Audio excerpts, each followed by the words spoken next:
Vous pensez bien que les hommages dont ma cousine était entourée rallumèrent dans mon sein la jalousie assoupie.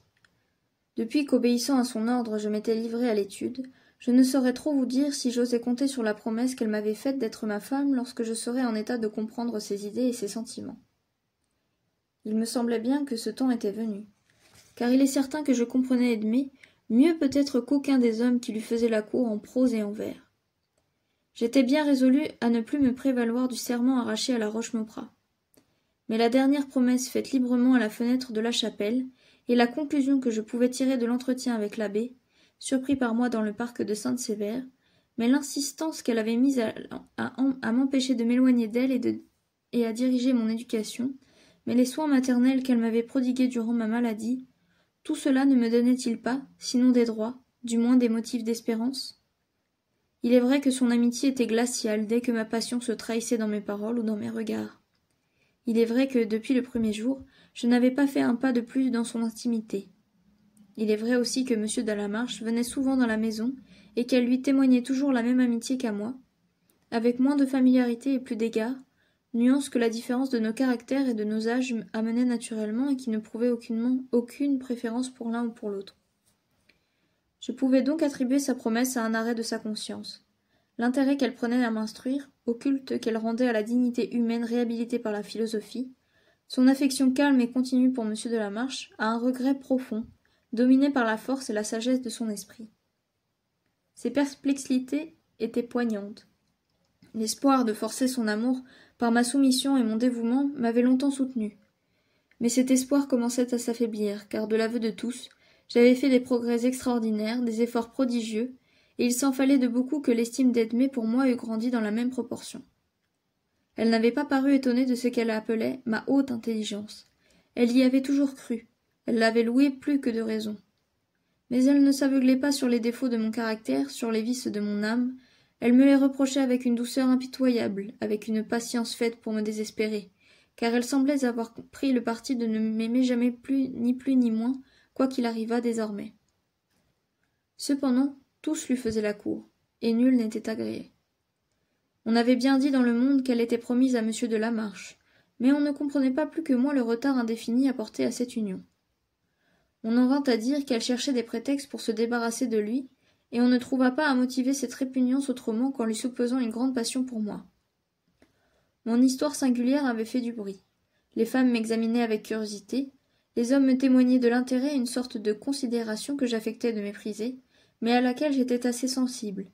Et comme rien n'a crédit dans le monde sans être embelli de quelque fiction, on exagérait étrangement mon esprit, mon aptitude et mon savoir, mais dès qu'on avait vu, en présence d'Edmé, M. de la Marche et moi, toutes les inductions étaient réduites à néant par le sang-froid et l'aisance de nos manières. Edmé était avec nous en public, ce qu'elle était en particulier. M. de la Marche, un mannequin sans âme et parfaitement dressé aux airs convenables, moi, dévoré de passions diverses, mais impénétrable à force d'orgueil, et aussi, je dois l'avouer, de prétention à la sublimité du maintien américain. Il faut vous dire que j'avais eu le bonheur d'être présenté à Franklin comme un sincère adepte de la liberté. Sir Arthur Lee m'avait honoré d'une sorte de bienveillance et d'excellents conseils. J'avais donc la tête tournée tout comme eux que je raillais si durement, et au point même que cette petite gloriole apportait à mes tourments un allègement bien nécessaire. Ne hausserez-vous pas les épaules si je vous avoue que je prenais le plus grand plaisir du monde à ne point poudrer mes cheveux, à porter de gros souliers, à me présenter partout en habit plus que simple, rigidement propre et de couleur sombre, en un mot, à singer autant qu'il était permis de le faire alors sans être confondu avec un véritable roturier, la mise et les allures du bonhomme Richard. J'avais 19 ans, et je vivais dans un temps où chacun affectait un rôle, c'était là toute mon excuse. Je pourrais alléguer aussi que mon trop indulgent et trop naïf gouverneur m'approuvait ouvertement, que mon oncle Hubert, tout en se moquant de moi de temps en temps, me laissait faire, et qu'Edmé ne me disait absolument rien de ce ridicule et semblait ne pas s'en apercevoir. Le printemps était revenu cependant, nous allions retourner à la campagne. Les salons se dépeuplaient, et j'étais toujours dans la même incertitude. Je remarquai un jour que M. de la Marche montrait malgré lui le désir de se retrouver seul avec Edmé. Je pris d'abord plaisir à le faire souffrir en restant immobile sur ma chaise. Mais je crus voir au front d'Edmé ce léger pli que je connaissais si bien, et après un dialogue muet avec moi-même, je sortis, décidé à voir les suites de cette tête-à-tête et à connaître mon sort, quel qu'il fût. Je revins au salon au bout d'une heure. Mon oncle était entré. Monsieur de la Marche restait à dîner. Edmée était rêveuse, mais non triste. L'abbé lui adressait, avec les yeux, des questions qu'elle n'entendait pas ou ne voulait pas entendre. Monsieur de la Marche accompagna mon oncle à la Comédie-Française. Edmée dit qu'elle avait à écrire et demanda la permission de rester. Je suivis le comte et le chevalier, mais après le premier acte, je m'esquivai et je rentrai à l'hôtel. Edmée avait fait défendre sa porte, mais je ne pris pas cette défense pour moi. Les domestiques trouvaient tout simple que j'agisse en un enfant de la maison. J'entrai au salon, tremblant qu'Edmée ne fût dans sa chambre. Là, je n'aurais pu la poursuivre. Elle était près de la cheminée et s'amusait à effeuiller des astères bleus et blancs que j'avais cueillis dans une promenade au tombeau de Jean-Jacques Rousseau. Cette fleur me rappelait une nuit d'enthousiasme, un clair de lune, les seules heures de bonheur peut-être que je puisse mentionner dans ma vie. « Déjà rentrée » me dit-elle sans se déranger. « Déjà est un mot bien dur, lui répondis-je. Voulez-vous que je me retire dans ma chambre, Edmée ? Non pas, vous ne gênez nullement. Mais vous auriez plus profité à la représentation de mes robes qu'en écoutant ma conversation de ce soir, car je vous avertis que je suis idiote. Tant mieux, cousine. Vous ne m'humilierez pas, et pour la première fois nous serons sur le pied de l'égalité. Mais voulez-vous me dire pourquoi vous méprisez tant mes astères ? Je croyais que vous les gardiez comme une relique. À cause de Rousseau, dit-elle en souriant avec malice sans lever les yeux sur moi. Oh, c'est bien ainsi que je l'entends, repris-je. Je joue un jeu très intéressant, dit-elle, ne me dérangez pas. Je le connais, dis-je. Tous les enfants de la Varenne le jouent, et toutes nos bergères croient à l'arrêt du sort que ce jeu révèle. Voulez-vous que je vous explique vos pensées lorsque vous arrachez ces pétales 4 à 4 ? Voyons, grand nécromant. Un peu, c'est ainsi que quelqu'un vous aime. Beaucoup, c'est ainsi que vous l'aimez. Passionnément, un autre vous aime aussi. Pas du tout. Voilà comment vous aimerez celui-là. Et pourrait-on savoir, monsieur le devin, reprit Edmée, dont la figure devint plus sérieuse, ce que signifie quelqu'un et un autre ? Je crois que vous êtes comme les antiques pythonisses. Vous ne savez pas vous-même le sens de vos oracles. Ne sauriez-vous deviner le mien, Edmée ? J'essaierai d'interpréter l'énigme, si vous voulez me promettre de faire ensuite ce que fit le sphinx vaincu par Oedipe. Oh, Edmée, m'écriai-je, il y a longtemps que je me casse la tête contre les murs à cause de vous et de vos interprétations. Et cependant vous n'avez pas deviné juste une seule fois. Oh, mon Dieu, si, dit-elle en jetant le bouquet sur la cheminée, vous allez voir. J'aime un peu, monsieur de la Marche, et je vous aime beaucoup. Il m'aime passionnément, et vous ne m'aimez pas du tout. Voilà la vérité. Je vous pardonne de tout mon cœur cette méchante interprétation à cause du mot beaucoup, lui répondis-je. Et j'essayai de prendre ses mains. Elle les retira brusquement, et en vérité, elle eut tort, car si elle me les eût abandonnées, je me fusse borné à les serrer fraternellement, mais cette sorte de méfiance réveilla des souvenirs dangereux pour moi. Je crois qu'elle avait ce soir-là dans son air et dans ses manières beaucoup de coquetterie, et jusque-là je ne lui en avais jamais vu la moindre velléité. Je me sentis enhardi sans trop savoir pourquoi, et j'osai lui faire des remarques piquantes sur son tête-à-tête avec monsieur de la Marche. Elle ne prit aucun soin pour repousser mes interprétations et se mit à rire lorsque je la priai de me remercier de la politesse exquise avec laquelle je m'étais retiré en lui voyant froncer le sourcil. Cette légèreté superbe commençait à m'irriter un peu lorsqu'un domestique entra et lui remit une lettre en lui disant qu'elle attendait la réponse. « Approchez la table et taillez-moi une plume, me dit-elle. » Et d'un air nonchalant, elle décacheta et parcourut la lettre, tandis que, sans savoir de quoi il s'agissait, je préparais tout ce qui était nécessaire pour écrire. Depuis longtemps la plume de corbeau était taillée, depuis longtemps le papier à vignettes de couleur était sorti du portefeuille ambré, et Edmée n'y faisait aucunement attention, ne se disposait point à en faire usage. La lettre dépliée était sur ses genoux, ses pieds étaient sur les chenets, ses coudes sur les bras de son fauteuil dans une attitude favorite de rêverie. Elle était complètement absorbée. Je lui parlais doucement, elle ne m'entendit pas.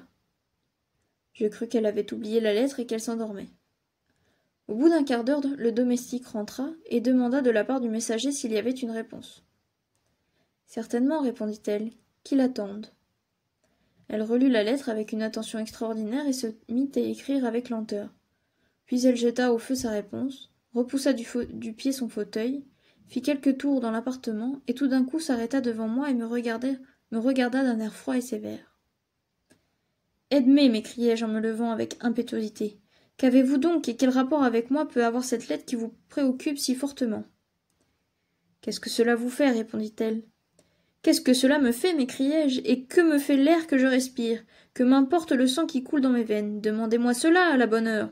Mais ne me demandez pas en quoi une de vos paroles ou un de vos regards m'intéresse, car vous savez bien que ma vie en dépend. Ne dites pas de folie, Bernard, reprit-elle en retournant à son fauteuil d'un air distrait. Il y a temps pour tout. Edmé, ne jouez pas avec le lion endormi, ne rallumez pas le feu qui couvre sous la cendre. Elle haussa les épaules et se mit à écrire avec beaucoup d'animation. Son teint était coloré, et de temps en temps elle passait ses doigts dans ses longs cheveux bouclés en repentir sur son épaule. Elle était dangereusement belle dans ce désordre. Elle avait l'air d'aimer, mais qui? Celui-là, sans doute, à qui elle écrivait. La jalousie brûlait mes entrailles. Je sortis brusquement et je traversai l'antichambre.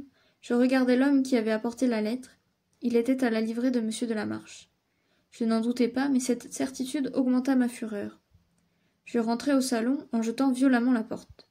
Edmé ne tourna pas seulement la tête, elle écrivait toujours. Je m'assis vis-à-vis d'elle, je la regardai avec des yeux de feu. Elle ne daigna pas lever les yeux sur moi. Je crus même remarquer sur ses lèvres vermeilles un demi-sourire qui me parut insulter à mon angoisse. Enfin elle termina sa lettre et la cacheta. Je me levai alors et m'approchai d'elle, violemment tenté de la lui arracher des mains.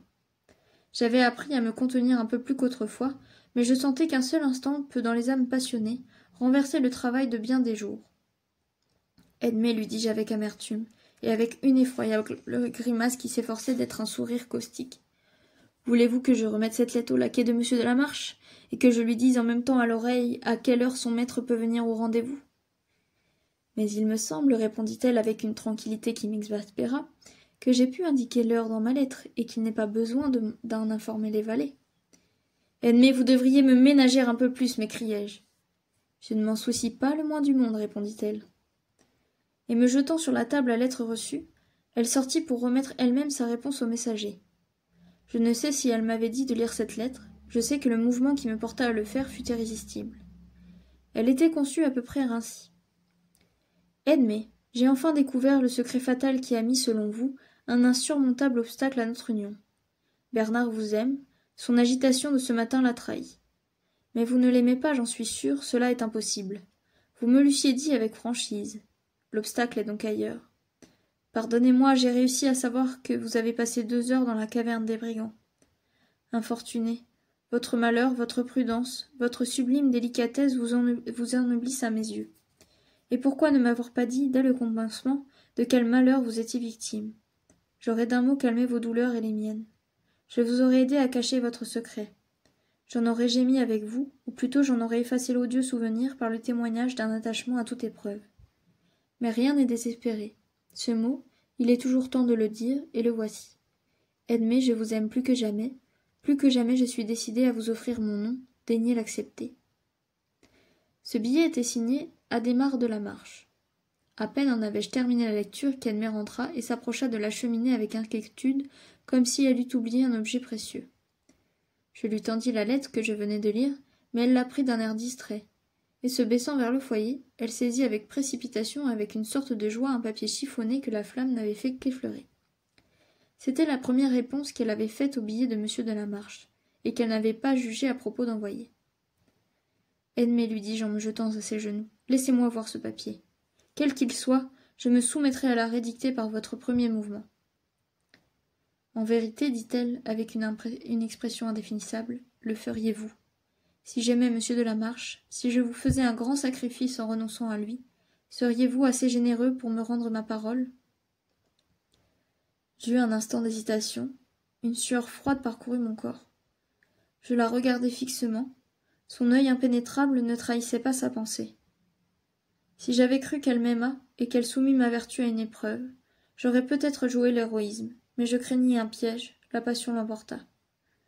Je ne me sentais pas la force de renoncer à elle de bonne grâce, et l'hypocrisie me répugnait.